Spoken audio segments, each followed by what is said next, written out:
राहुल जी, नीरज हूँ news 18 India से। आप लगातार इस मसले को कांग्रेस पार्टी उठाते रहते, वीडियो के माध्यम से, इस मंच के माध्यम से। ये जो दस्तावेज आए हैं उसके बाद भारतीय जनता पार्टी ने 3 सवाल खड़े किए हैं जो आपके सामने मैं रखता हूँ। एक ये कि अभी तक ये एलिगेशन है, आरोप प्रूफ नहीं हुआ है, दोषी नहीं हुआ है।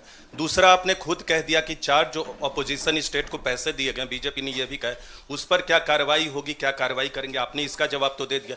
और तीसरा, उन्होंने सवाल ये खड़ा किया है कि क्योंकि संसद का सत्र आने वाला है, 20 जनवरी को डोनाल्ड ट्रंप आने वाले हैं, इसकी टाइमिंग को लेकर भी सवाल खड़े हो रहे हैं। क्या ये जो अमेरिका से जो अमेरिका ने इन्वेस्टिगेशन जो बीजेपी ने कहा वो मैं आपके सामने रख रहा हूं। तो ये 3 सवाल है, एक का जवाब आपने दे दिया है कि कोई भी राज्य हो उस पर कार्रवाई हो, बाकी 2 के जवाब। तो आप बीजेपी के सवाल यहां क्यों रख रहे हो?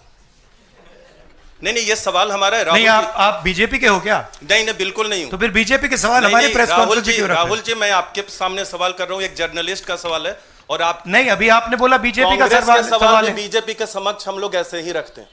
नहीं, बार देखिए, आप मुझे बोलने दीजिए, मेरे सवाल का जवाब दीजिए। आपने सवाल पूछा, मैं बोल रहा हूं आपका जवाब, आपका सवाल का जवाब। ये मेरा सवाल है, बीजेपी का नहीं, मेरा सवाल। नहीं, आपने अभी 2 मिनट पहले कहा कि ये बीजेपी के सवाल हैं। आपने ही स्वयं, ब्रदर, आपने स्वयं बोला बीजेपी ने इसको रखा है सामने इस मसले पे, मैंने ये कहा है।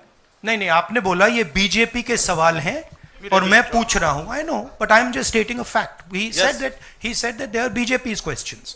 It's interesting to me that the media is asking BJP's questions to the opposition.